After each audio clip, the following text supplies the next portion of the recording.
Après la fin de la guerre, la coalition des Alliés ne tarde pas à éclater. Face à la supériorité de l'Occident, l'URSS de Staline a recours à une rhétorique agressive et des mises en scène martiales.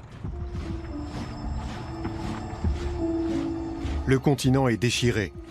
Le succès des partis communistes à l'Ouest inquiète la toute jeune CIA.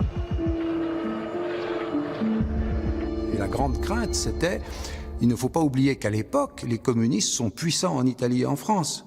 Et que l'idée fixe des Américains, c'est pas simplement d'empêcher l'arrivée de l'armée rouge, c'est d'empêcher une révolution communiste en France et en Italie. And this is a communist parade. Look at the signs they carry. US go home. Les États-Unis veulent mieux contrôler l'Europe. Professor Joshua Paul Aux Archives nationales de Washington, le professeur Joshua Paul est tombé sur des documents déclassifiés de la CIA. Il en ressortait que depuis les années 40, la CIA prévoyait de remplacer les États indépendants européens par une Europe centralisée.